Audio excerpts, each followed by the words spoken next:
Welcome, everyone, this Wednesday to our latest installment of Office Hours with Dr. John Kelly. We're really excited. We've got a really great guest today, someone that I know you're going to learn a lot from. Kelly Valliancourt-Strobach is with us, and she's going to be talking about strategies to support student and educator wellness. So again, I've heard Kelly give this presentation before, and it's really, really great. I know that those of you who are here are going to get a lot out of this today. And so if we could, I'd love to just briefly go over our agenda for this presentation, and then I'll get out of everyone's hair. You guys didn't come here to listen to me. You came here to listen to Dr. Valliancourt-Strobach and also Dr. Kelly. So again, we'll get this introduction aside, but the format we follow is the one we've been following the last several weeks. If you haven't been here with us before, we're going to have a brief presentation, and then from there, we're going to have a discussion. And at the very end, we've got a question and answer. And a couple of things I want to remind all of you is that we do have live transcripts or closed captioning available for you. So if you've never used it on Zoom before, it's at your menu at the bottom. So if you need closed captioning, go ahead and go to the bottom of the screen where it says live transcript and turn that on. The other thing is we've got Q&A, and in the chat, I would love to remind all of you to put your questions there as they come, and we will, at the end portion of this presentation, come back to them. So please remember to do that. And of course, I'd always be remiss not to tell you why we're here and who is sponsoring us. These webinars are brought to you by Illuma. It's who I work with, and we're dedicated to solving problems in special ed and mental health in K-12 schools. If you'd like to learn more about who we are, we invite you to visit us at illuma.com. At the same time, if you like this webinar and this kind of content, we encourage you to follow us on Twitter. You can find us, our handle is @IllumaTherapy, or follow us on Facebook if you're a Facebook person, facebook.com/IllumaTherapy/. So without any further ado, I'm going to turn this over to Dr. John Kelly. This is Office Hours with Dr. Kelly. Well, once again, thank you, George. Much appreciated. Always appreciate your support, and certainly the support of Illuma for not only this series and these conversations, but the ongoing support that you have for the field of education and certainly the field of school psychology as well. This is Office Hours with Dr. John Kelly. I am John Kelly, so I want to welcome you into my office. I think as I had started out a few weeks back when we started this series, I talked about how I really enjoy having conversations with colleagues, with friends, with kind of luminaries within our field. And you know, I often have these conversations, well, at various locations, but sometimes within the office. And this was just an opportunity to welcome all of you into my office, listen in on some of these conversations, and ultimately really participate in some of those conversations. So, you know, tonight we're actually closing out this segment. We're going to take a few weeks break after tonight's conversation and pick back up at the end of April. But I am excited to invite in tonight my good friend, my colleague, my you know, partner in crime in many ways, Dr. Kelly Valliancourt-Strobach. Kel, I'm not going to read your bio here. You know, people can kind of read that on their own. But, you know, I do joke a little bit. You know, years ago, Kelly and I said, you know, we're going to end up in the same old age home and kind of chasing each other, you know, around and kind of being really good advocates for what's going on. And because Kelly and I both share a passion of advocacy and advocacy for our field. And that really is where Kelly shines. I don't know how many people know this, but Kelly's kind of a big wig. I mean, Kelly's like down in Washington, D.C. She's doing advocacy work. She's working on the president's budget right now, working in Congress. And so Kelly's the real deal when it comes to advocacy within our field. But at the roots, Kelly, you are a school psychologist. At the roots, you are someone who knows your stuff and what happens within the schools. And so tonight, I'm really excited to talk a little bit about educator wellness, student wellness, we certainly need to be talking about this. We're in some tough times. We've acknowledged it in previous conversations, and Kelly and I will get into a little bit more. But Kelly, I'd love to welcome you into my office and turn it over to you, Dr. Kelly Valliancourt-Strobach. Great. Well, thank you. It's really nice to be here with you. And I will say, whatever nursing home we end up in, we will advocate for the best Jello. So you may want to find out which one we choose and get on that waiting list, because we're very good at getting what we want, John and I. I'm excited to be here with you tonight, this afternoon, whatever time zone you're in, to talk a little bit tonight about strategies that we can use to support student and educator wellness. And for the purposes of tonight, certainly wellness encompasses a lot of things. For our purposes, I'm going to focus on it in terms of supporting really social emotional learning, mental well-being, positive and productive relationships. And for the adults, although this is true for teenagers too, maintaining that healthy work-life balance, which so many of us struggle with, or at least I do sometimes. This is not at all meant to discount the role that physical health and faith-based relationships and all of the other components that go into wellness. But we only have an hour, so we're going to focus on those two components for tonight. So I'm going to cross my fingers that this technology works. What I want to do for just a second here, if you guys have your phone out or if you've got a computer, I want to just generate a word cloud. So if you want to text, if you're sitting at your laptop, and you can go to the website that is listed above, or you can easily just use your phone. You're going to text Kelly Valliancourt 509 to the number that's up there, and type in a word. When you think of wellness, what does that mean to you? What is a word that comes to mind? And fingers crossed, if this works, awesome. We're going to start to generate a word cloud to get a sense of how you guys conceptualize wellness. So we'll just let this go for just a second before we jump into the content.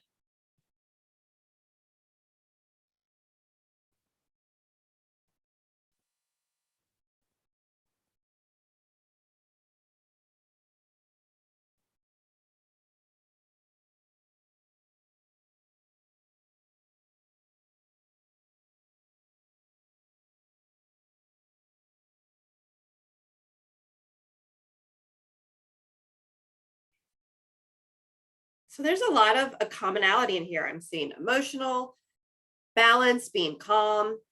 Someone really likes yoga. I agree with you. I don't have enough time to practice it, but if I could carve out more time. So this is it sounds like we are all sort of kind of starting out in the same page. Certainly happiness, family, all of these things certainly do play a component in wellness. So thank you for participating with me, and thank you for the technology gods for making sure that actually worked. But before we move on, I want to just give you kind of a quick refresher about what social emotional learning is. We're not going to spend a ton of time on this, but this is a graphic that's created by Castle. If you're not familiar with the Collaborative for Academic, Social, and Emotional Learning, I strongly encourage you to go to their website. They have a wealth of resources, both for how to integrate this into the classroom, how to address adult social emotional learning. I can't speak highly enough about the work and the research that they do. But to boil it down, really social emotional learning is making sure that we are explicitly teaching skills or teaching kids the skills that they need to identify and cope with their feelings, set realistic goals, and implement, positive and productive steps to reach those goals, appropriate conflict resolution, decision making, developing and showing empathy, developing and maintaining a healthy identity and self-efficacy. I was having a conversation with someone earlier, and it really boils down to these are the skills to really help you be a good person and lead a productive life. And they need to be explicitly taught in the same way that we teach math. We don't expect kids, we don't expect them to come into school knowing that 2 + 2 equals 4. We also can't assume that they have a strong family or parental unit at home who is actively teaching these. And so much like, if a student says 2 + 2 = 5, we don't just keep going and say, yep, that's right. We correct them and we model the right behavior and we teach them how to get to the appropriate answer. And that really is the core of social emotional learning, is how can we help kids manage the emotions that are within themselves and give them the tools they need to reach the goals that they have set for themselves. And then within this, so social emotional learning is one key component of a comprehensive school mental and behavioral health system. So there are numerous graphics that depict this kind of work out there. This isn't exactly a triangle, but I feel like we have to put some kind of triangle up when we do these types of presentations. But what you see on your screen, it is a resource from the National Association of School Psychologists, and it gets into a little bit more detail that when we're talking about comprehensive student wellness, comprehensive mental and behavioral health, these are the things that need to be in place in a school. And we'll talk a little bit more about some of these.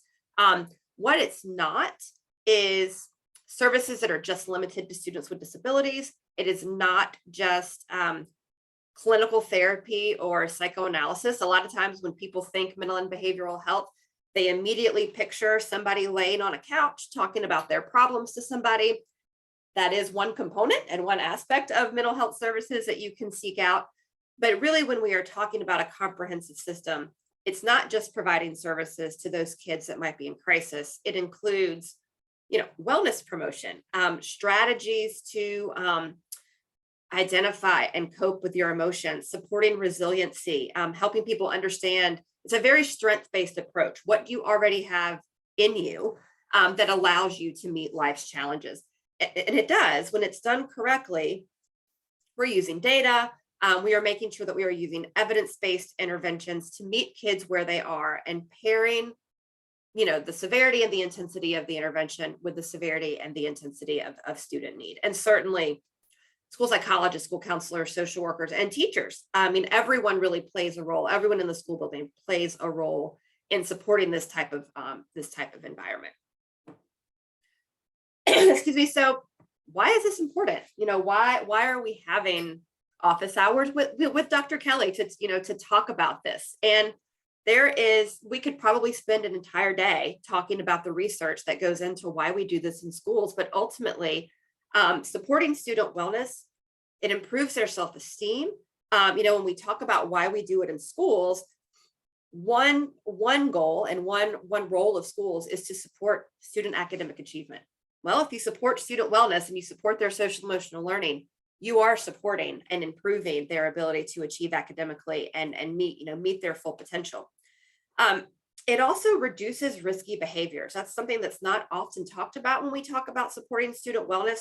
There are a lot of really positive aspects and things that it facilitates within people, but it reduces the chances of students being involved in the juvenile justice system, engaging in substance abuse and misuse, certainly reduces instances of bullying and harassment and discipline problems. So there are so many positive outcomes in why we do this work in schools that are directly related to supporting student learning and their overall success.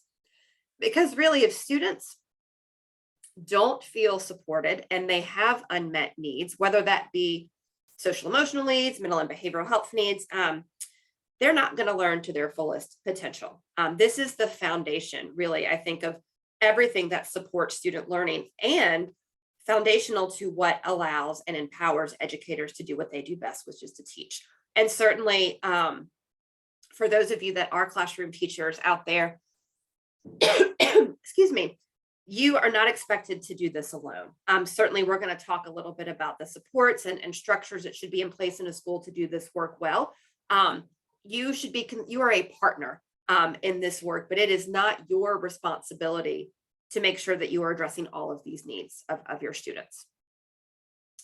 So one thing that has been, I don't really want to call it a silver lining because I don't like using that phrase when we're talking about a pandemic that was pretty horrific for a lot of people. But one positive thing that has come out of that is finally there has been, at least at a national level, a lot more attention paid to educator wellness. For the longest time, it has always been, how are we supporting our students? What are we doing to make sure our students have the skills and supports that they need to be successful? And the last 2 years really have raised the bar and elevated the conversation about the importance of educator wellness. And I think, there's a lot of research out there that's quite honestly been around for a long time that perhaps maybe more people are just now paying attention to. But when we are supporting the wellness of our educators, we are actually supporting the wellness of our students. There is a lot of research that, not only is educator wellness linked to improved physical health, for our teachers, it reduces burnout. Teachers who feel supported and believe, feel that their wellness is a priority for their districts or school buildings are more likely to stay within that school. So it reduces turnover, reduces staff attrition. It also empowers them to be a more effective teacher. It reduces stress. It, in a lot of ways, also empowering and supporting educator wellness, which we'll talk a little bit more about this later, improves your competence, improves your ability to feel as if you really are a good teacher. A lot of that is really linked to stress and the negative outcomes that stress has on our ability to, believe that we can do what we are there to do. I'm sure many of you have experienced imposter syndrome at some point in your life. Burnout can be attributed to that. So when we are supporting educator wellness, it's not just because it sounds good. It's not because it's something that principals really feel like they should be doing because people are saying they need to do it. It really is rooted in improved student outcomes and really better long-term benefits for our students, for our teachers, and for the school district as a whole. So this is not something that should be seen as ancillary or a luxury that some schools should have, in the same way that supporting student wellness can't be seen as an aside, something that you can do after you've done all these other things. It really should be considered integral and a core component of what we do. And in part because, unfortunately, the data out there about educator burnout and stress and attrition has significantly increased over the last decade. Before COVID, we knew that there were teachers that were experiencing more stress than any other profession. If you look at a lot of the research, educators have one of the most high stress jobs when you look at some self-report care.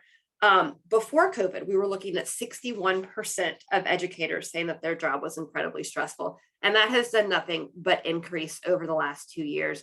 And it's resulting in, fortunately, we haven't seen this mass exodus of teachers leaving the profession that I think a lot of people were anticipating. But we are seeing more teachers leave the field than makes me comfortable. And a lot of the reasons are because they're burnt out. There is this mismatch between what they're expected to do on the job and the available resources in the school. And so what we're hearing right now, sometimes within the course of a day, a teacher is the classroom teacher, the cafeteria worker, the athletic coach, and the school counselor, all in the course of one day. And that doesn't bode well for anyone's well-being. And it is causing, teachers to leave the field. We're also seeing lack of administrator support. So those of you that are administrators, I'll have some tips for you later on, because I think certainly a lot of this work is driven by the leadership that you have in your building. And certainly the lack of self-autonomy that some teachers feel, which is in part tied to how supported they feel by their administrators, are reasons that people are leaving the profession. And it is directly tied back to the fact that they feel that their work environment is unhealthy for them to be in. And so they are choosing to find another profession rather than stay in the one that they likely entered because they care about kids and they're passionate about education. But certainly there are a lot of structures and things that we can put in place to buffer against burnout and the, demoralization of teachers and educators that is happening, that has kind of been happening over the last decade, to make sure that we are keeping our good teachers in the field and continuing to attract educators and teachers to come and work in our schools. So we're going to talk just a little bit about how we actually do this before John and I jump in to have a little chat. But first of all, I want to just make sure that if you're not aware, that key to this working is having adequate access to school psychologists, school counselors, school social workers, and school nurses. These are the recommended ratios of the national professions. This is the NAS practice model. If you were not aware, school psychologists can do a lot more than just provide special education services and special ed evaluations. Those are critical, but that's not all your school psychologist can do. But I also want to just acknowledge that this is not the reality for a lot of you out there in your districts. We know that, the average ratio of school psychologists is more than double 1 to 500. I think for most of these professions, the recommended ratios are not a reality on the ground. And so I just want to note that even though this is what we aspire to, we know this isn't a reality for all of you, but we are actively working to make sure that this is a reality for all of you. So when we are thinking about the core elements of a comprehensive wellness system, certainly where you are in your school or your district is going to vary. These are 8 components that really do provide that foundation of support for wellness. And we're not going to dive too deep into all of them, but I do just want to highlight, what these are. And then John and I can dive in a little bit more into this, but you need to have a framework. I mean, I personally am a big fan of MTSS, but have a vision, for how you're supporting student need. Make sure you actually have the right people and interventions available for when kids need support. This needs to be driven by a multidisciplinary team. We should not be making decisions about the entire school community in a vacuum. And so within that, this needs to include bringing in not only students and staff, but our families. How are we creating good relationships among all of the people that are part of the school community? We want to make sure we're creating positive learning environments where every student that walks into the building feels good and feels affirmed and feels accepted. Those of you that have worked in multiple schools across your career probably have experienced what it does feel like to walk into a school where immediately that there is not a good school climate versus walking into a school where they're probably doing things in the way that align with best practices. Again, we want to make sure we're explicitly teaching skills, that we are actively engaging our students. Our students are partners in their own learning, and making sure that we are providing them with culturally responsive and meaningful and really relevant learning experiences. This includes providing supportive and specific feedback, not just pointing out, what mistakes a kid got on the test, but really helping them think about why are they struggling with a specific concept, and helping guiding them so that they are able to master that part of the curriculum. And again, a piece that I know a lot of folks, way too many, I believe, are missing is that adequate access to school counselors and psychologists and social workers. But that is a core component of this system. And I would really, really encourage all of you to, if you do have consistent access to these professionals, use them, ask questions. They are the experts on this work in your building, and really do want to be partners with you to make sure that the systems we have in place are not only supporting our educators' needs, but supporting our needs, our students' needs. And with that is the end of the big 30,000-foot overview. And I'm very excited now to just talk with my friend about some more of this stuff. So Kelly, first, thank you, for that, as you said, 30,000-foot kind of view of things. It's kind of interesting to hear you say that, because, many of our conversations, you and I often talk about that 30,000-foot level view of the issue. But invariably, you and I often dive in to get that little closer view and at times see what's actually happening on the ground. And what you just shared there, I have to be honest with you, it just has triggered a range of emotion within me, a range of thoughts, a range of questions that I want to kind of dive into with you. I know that you know this, and I've shared this in previous conversations, that this is my 35th year of working in the schools, and I can honestly say that I don't know if I have seen my colleagues, I don't know if I personally have felt the level of stress, the level of angst that is really existing at this point in time. People talk about being tired, emotionally, physically tired. Again, I just want to acknowledge that we have been through a lot. Mhm. And I want to kind of pick back up on the point you were making, and let's focus on us for just a little bit. Let's focus on staff, on educator wellness, kind of the adults in the building, those that are working with kids, and then we'll get into student wellness in just a little bit. But you kind of mentioned it before. We're seeing these trends of educators leaving the field, teachers, administrators, school psychologists, social workers, so on and so forth. It's not just the pandemic. What the heck is going on, Kelly? What do you see happening? I mean, I think there's a lot of reasons, and I think they're probably all somewhat interrelated. But one is clearly people are tired, people are stressed, and people are burned out.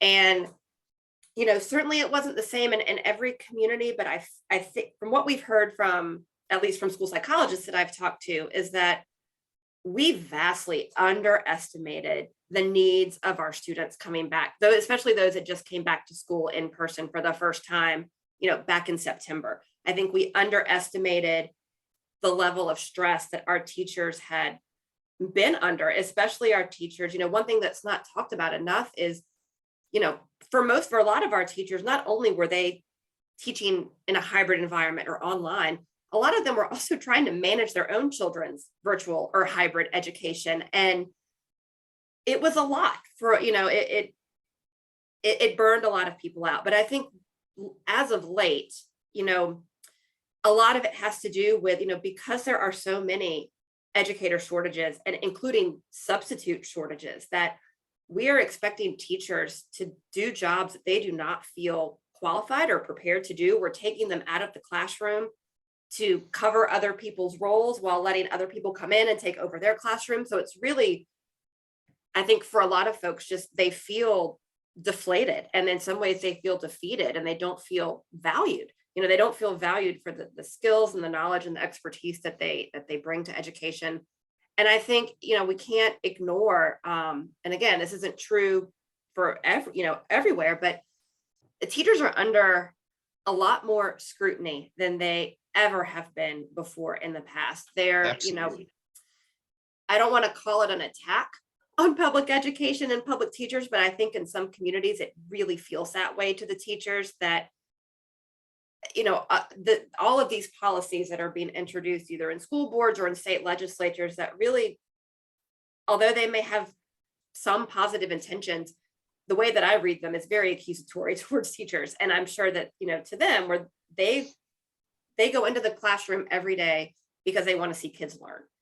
And that is now being questioned. And I think for some, it's become too much. And so they're leaving the field to either take an early retirement or completely shift careers, which is really just a detriment to our students. Yeah, I couldn't agree with you more, Kelly. I think you hit upon so many critical pieces there. I think we're all tired of the word pivot because it was such a positive term when we first started this, back in the spring of 2020, and we had to pivot, we had to shift, we had to be flexible. And I still firmly believe that flexibility is a critical, kind of characteristic, not only of school psychologists, but of educators in general. But you're right. I mean, think about it. You think about what all educators had to do and really at times learn on the fly.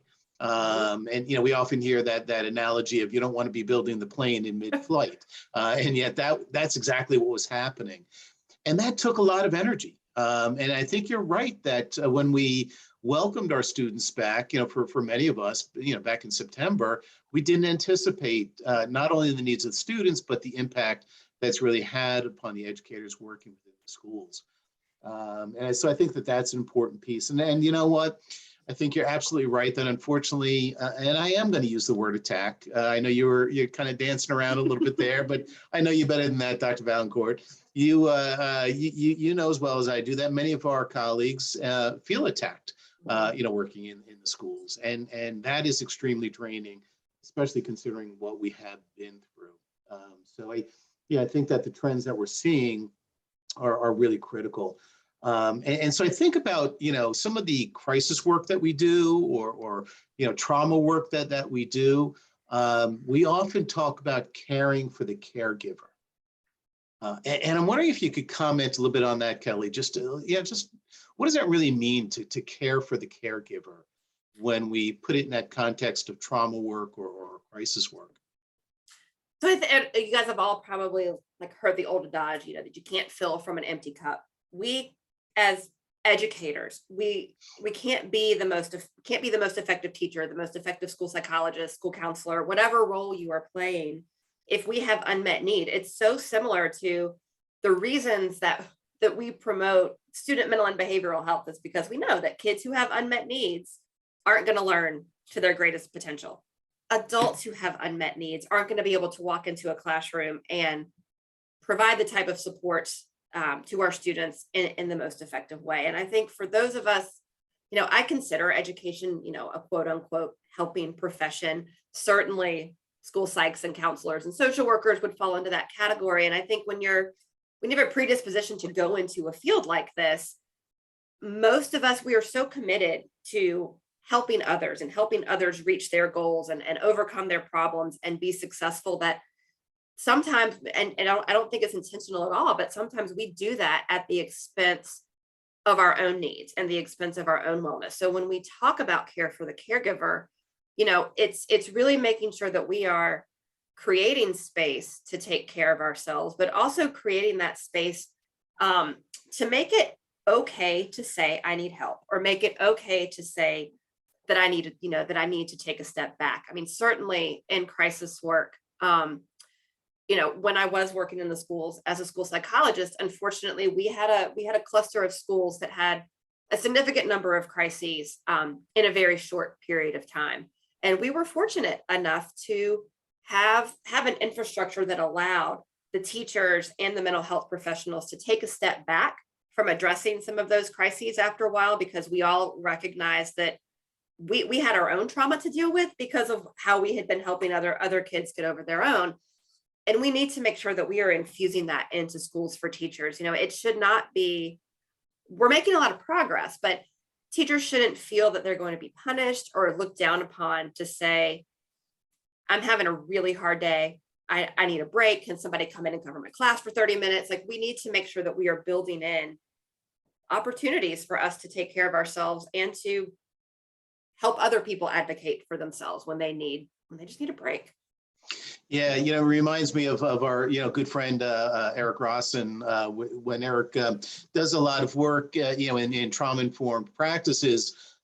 He often talks about a really good strategy is to have kind of like a tag team approach. Like, I need to tag out for just a little bit. And so someone will be there to kind of cover for you, take over when you might need to kind of, tag out just for a little bit. I mean, we implement that in my home. Those of you that have little kids, I mean, there are times on the weekend where my husband and I will look at each other and it's like, I got to tap out for a minute because you need a break. And you're exactly right. We should be doing that in schools, because working with kids is, you guys are doing work that I could not do on a regular basis, being a classroom teacher and being an educator. It's okay to say I need a break. No, 100%. And I'd love to invite, those that are listening at this point in time to kind of maybe share just a little bit in the chat box, as Kelly and I kind of continue on in the conversation, a little of what it has been like for you, within the schools, and really how educator wellness is being addressed within the schools. Because Kelly, I want to be very real here for just a little bit. In that here we're talking about wellness, and we're talking about taking care of ourselves and self-care, but there is some pushback that we're seeing within the field. You said it before, that there's greater attention being paid to educator wellness, and administrators are trying to be better at accounting for educator wellness. But I want to read a couple of quick posts that I saw recently to you, if you don't mind. This one really kind of sings to me quite a bit. We went from, aren't teachers amazing, to an all-out war on teachers in 2 years' time. It's awful.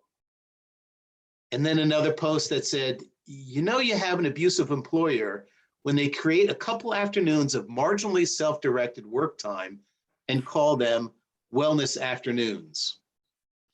And then this one, again, I think it's just really resonates with a lot of educators. He talks about the mental well-being of students.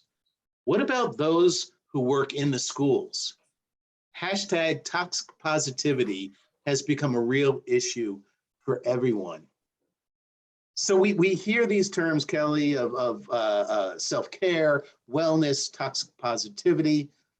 Let's talk a little bit about how they're different, because I think it's critical that not everything get kind of encompassed within the same umbrella. As I hear you talking about wellness, I hear you talking about some very specific things. So talk to me just a little bit about how we distinguish between self-care, wellness, and kind of this concept of toxic positivity.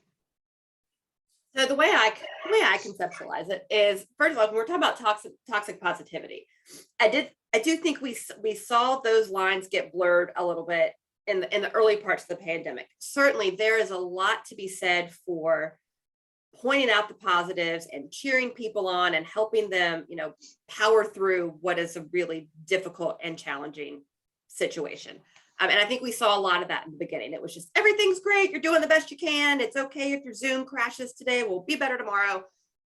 There's a place for that, but it starts to become toxic when we are pretending that everything is okay. And we are making it seem that everything is okay and sweeping what are often very obvious and very glaring problems under the rug, just to present, I guess, a more positive and more rosy picture of what's going on than what's really happening.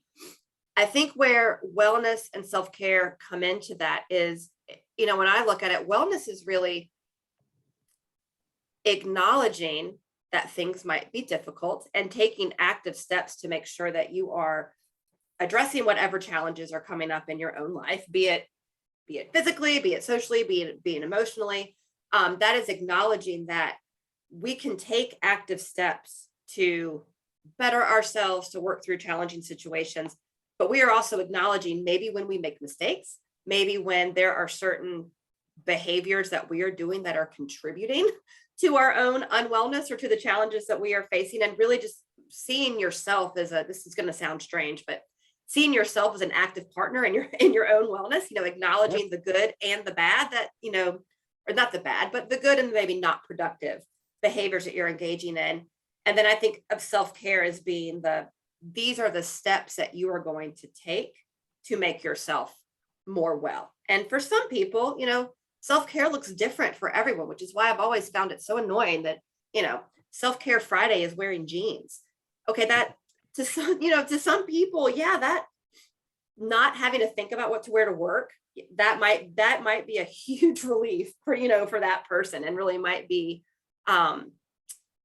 helping them on their path to wellness. But it looks so different for everybody. But it really is.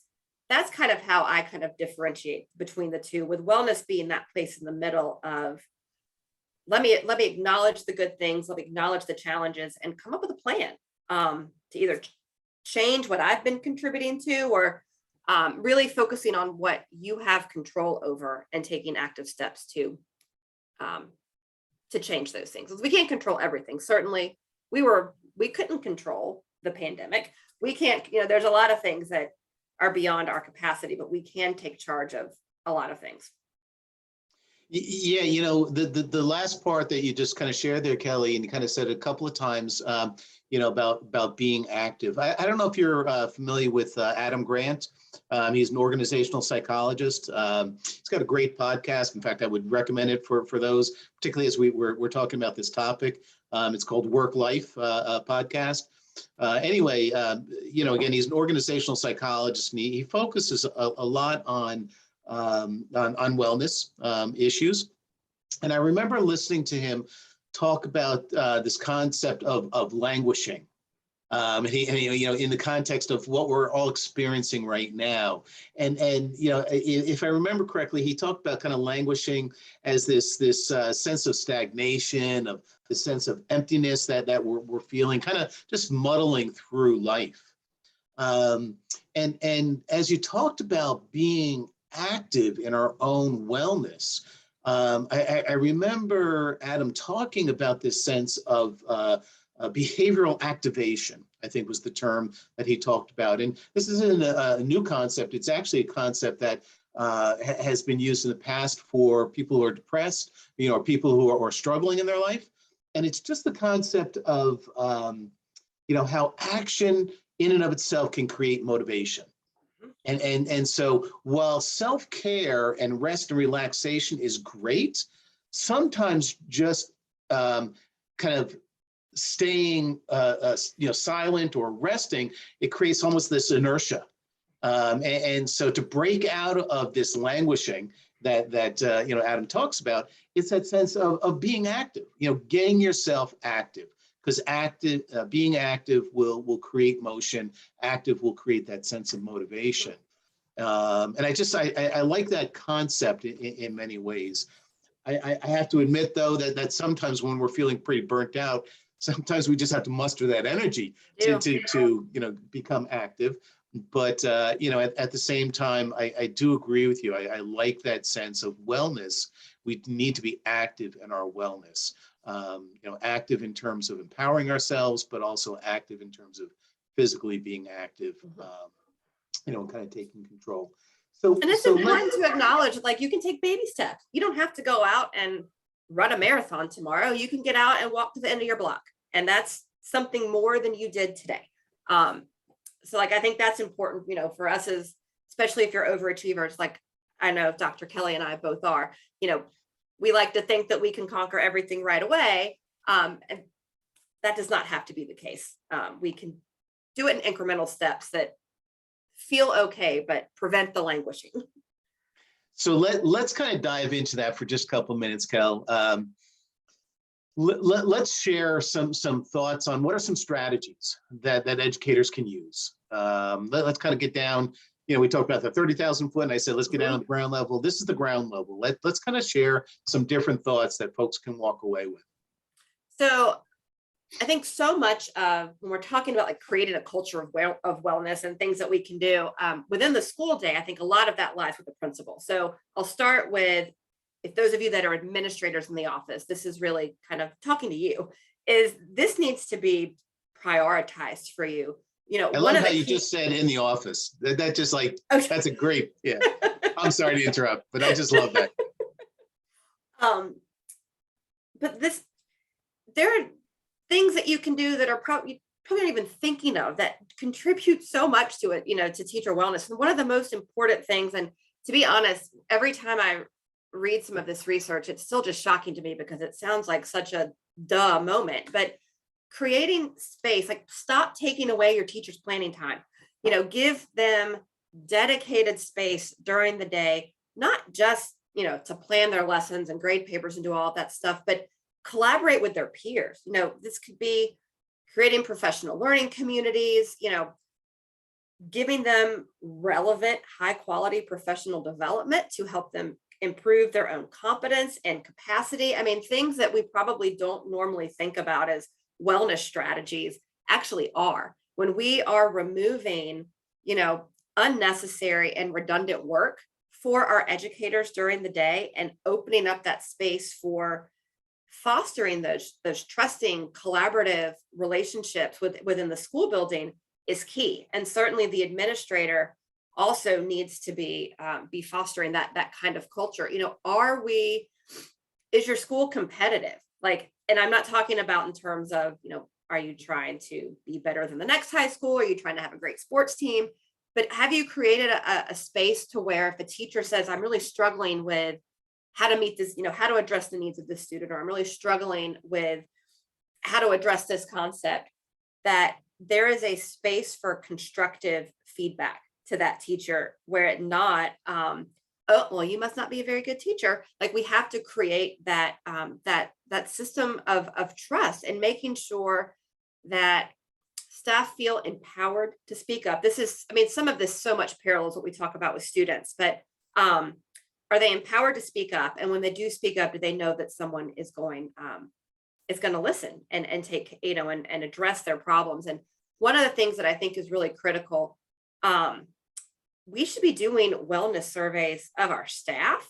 But when you do those surveys, administrators need to be prepared for what responses they're going to get and be prepared to answer it.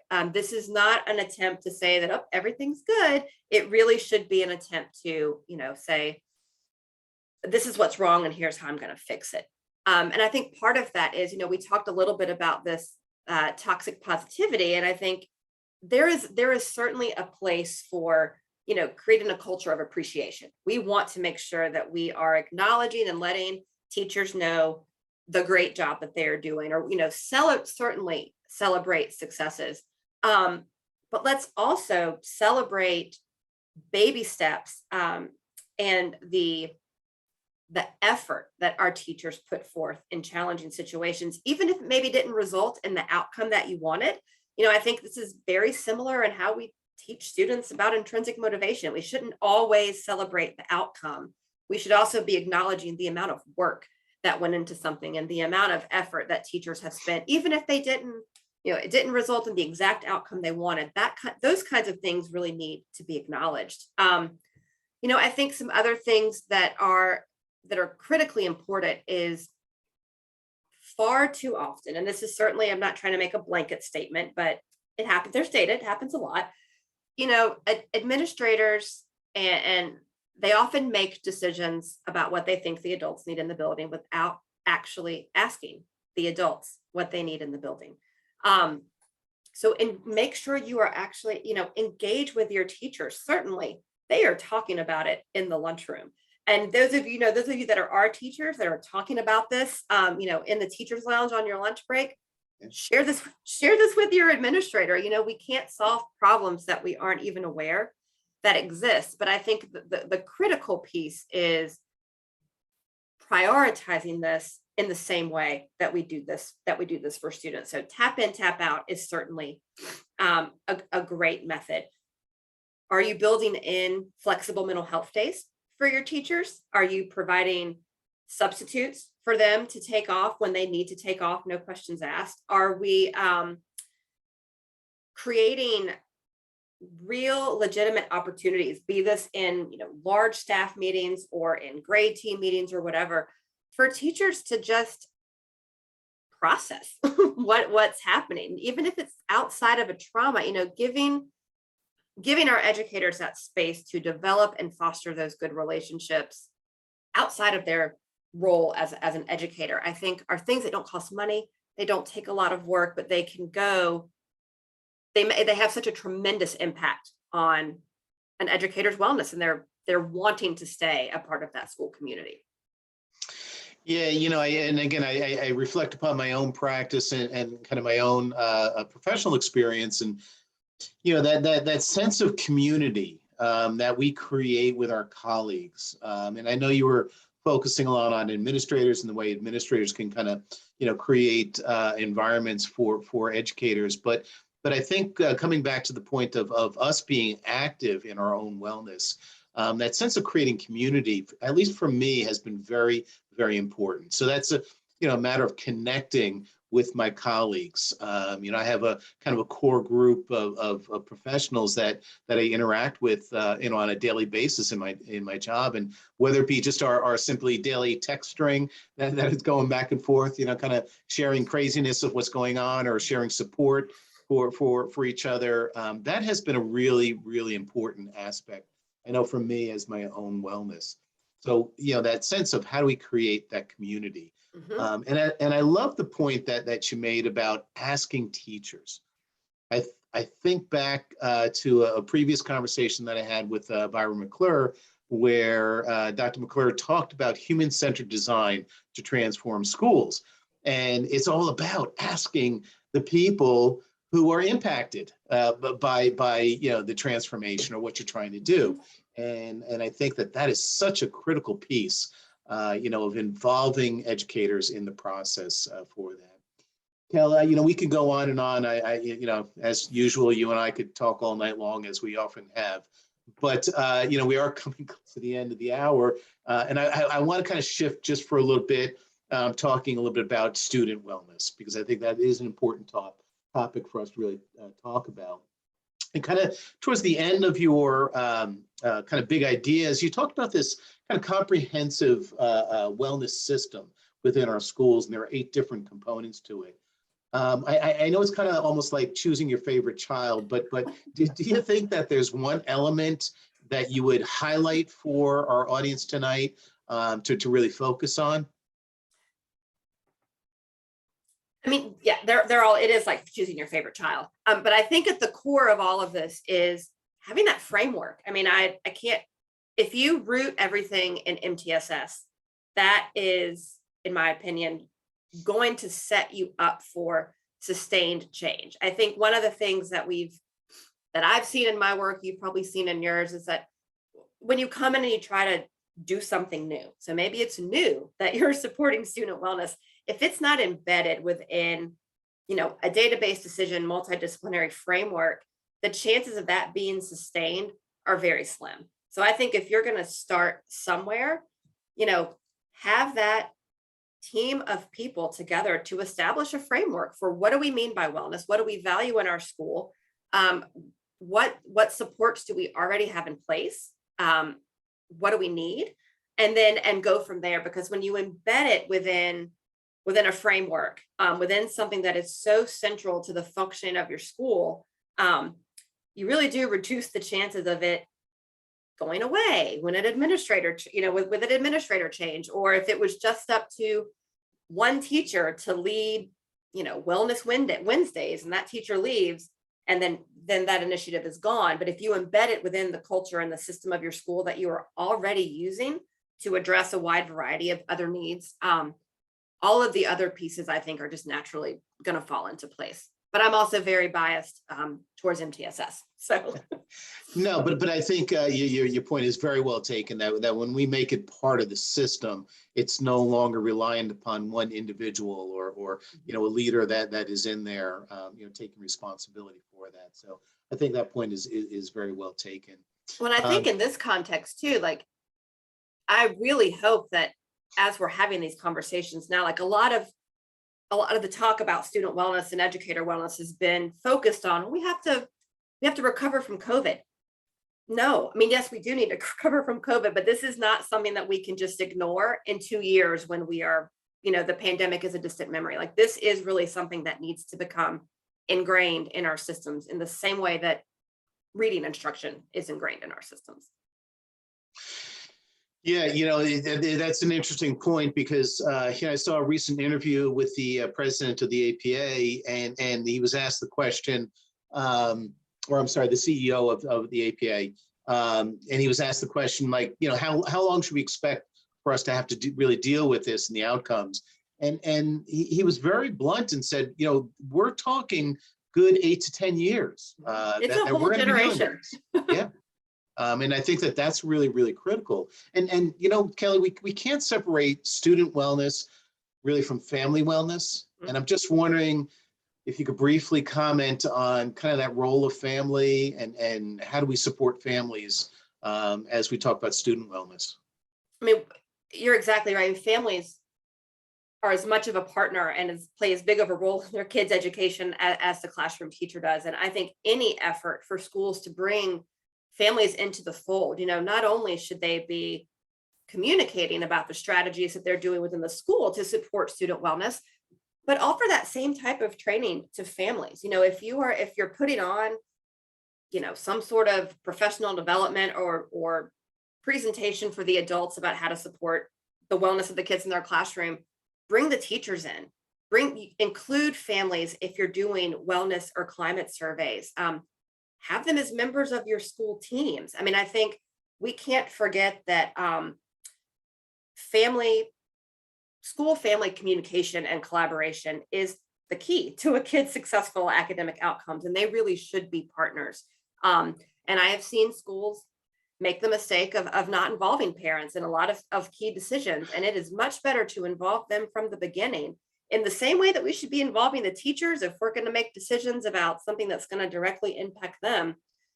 These are our kids. I mean, I'm a parent. I want to know. I don't expect to know more than the people in the school, but I want to at least be informed and be part of the decision-making process to at least know that my voice was heard, even if ultimately a decision is made that I don't agree with, you're much better off, and you're setting yourself up for better trusting and collaborative relationships with families if you really make concerted effort to gather their opinion, let it know that their voice is heard.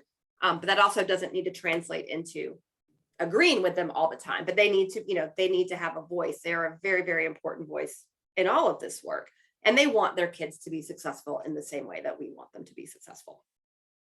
No, I think that is such an important point. When I talk about kind of the role of families, and we talk about it with colleagues, I firmly believe that the vast majority of families do come from a place of love, and they come from that place of caring. And hey, we may not always see things the same way, and we may have disagreements, but the bottom line, I think a lot of us come from that place of love and caring. And that's an important common ground to kind of acknowledge. Kel, we are coming, to a close here for the afternoon, but I always ask my guests to share resources. I'm going to ask you to do that in just a little bit, but if I could ask you to talk about maybe your top 3 strategies for student wellness, give us like the top 3. What should we be really focusing on as we focus on student wellness in the schools? This is again like choosing your favorite kids. So I think one of the most important things, this is not a direct service, so to speak, but we have to be creating environments where every single kid that walks into that school building feels safe, feels supported, feels affirmed. I think I would be very remiss if I didn't acknowledge that the current political climate around certain populations of students right now is creating very hostile and unsafe and unwell environments for our students. Schools are safe, the only safe place for a lot of our kids. So I think priority number 1 is, do you have a safe and supportive school climate that includes, consistently enforced anti-bullying and anti-discrimination and anti-harassment policies. Like, school should be a place where kids come, they are allowed to be their true selves, have that acknowledged and affirmed, because sometimes what's happening outside of those school walls isn't always so safe and affirming for kids. I think with that, includes explicit instruction in social emotional learning. We need to teach kids how to recognize the resilience and the skills that they have in themselves to overcome life's challenges. We need to teach them appropriate conflict resolution. And that includes how to acknowledge and recognize what your emotions are, but also teaching, productive ways to deal with that. So, helping kids understand that it's okay to be angry, but it's not okay to punch somebody in the face. It's okay to be sad, but it's not okay to punch somebody in the face over it. Helping them think about productive ways, to deal with those emotions, because those are skills that are going to not only just help them in school, but it's going to help them through life. And then I think one of the other big pieces just has to do with lowering the stigma that still exists around mental health issues. So whether that's providing, mental health first aid and a lot of that explicit instruction on how to identify within yourself, within your peers, those challenges, but modeling that behavior in adults. Not that teachers should be bearing their soul to their classmates, but it should be okay for teachers to tell their students, I'm having a really rough day. I'm really angry about something, or I'm really struggling with X, Y, and Z. Because if you start to create that culture where students see the adults acknowledging that things aren't always okay and that they have feelings and struggles just like they do, that is going to create an environment that signals to students that this is a safe place for me to ask for help. This is a safe place for me to start to work through and learn how to deal with these, how to deal with these issues when they come up in my own life in positive and productive ways that, aren't going to get them in trouble because they punched a kid that was sitting beside them. So I know I put you on the spot, but I love those top 3, Kelly. because I think Okay. you really, no, you nailed it. And, I want to come back to the first one. Well, actually, I want to touch on all three. But the first one about creating safe and affirming environments within our schools is just so critical to student wellness. And I think it's really important that we name it, we call it out. The reality is that for many of our historically marginalized student populations, whether they be the LGBTQ youth, whether it be students of color, school has to be a safe, affirming environment. We can't even talk about wellness if we're not addressing the issues of what we're seeing happening really around our country. And so I think that was a great top one. That's a very important thing. If there's one thing we could do, it's all about creating those safe and affirming environments within the schools. We shouldn't be focused on wellness for some. I mean, it's got to be wellness for all of our kids, regardless of who they are when they come in. Yeah, 100%. The issue obviously of building up the skills, the social emotional competencies. You covered that well before, and the big ideas, the big topics. But I think that those are life competencies. Those are things that kids are going to need. And yes, stigma is still unfortunately one of the major factors that is an impediment. And anything we could really do to lower stigma, be able to talk about it, be able to share. And it's interesting, I looking at one of the comments, Hannah Smith commented, students picking up on the staff and admin's burnout has been really interesting. Students are definitely being affected by seeing their teachers, counselors, and other adults in this state. Then she goes on to say, it's hard to find that balance between authenticity and pushing through / faking it for our students. And so your point of being real. Obviously, we have to keep boundaries, but being real with our students at times can be very, very important. So I just want to thank you very, very much, Kelly, for everything tonight. As I said at the beginning, I love having these conversations with you. I love this format. I would talk to you all night.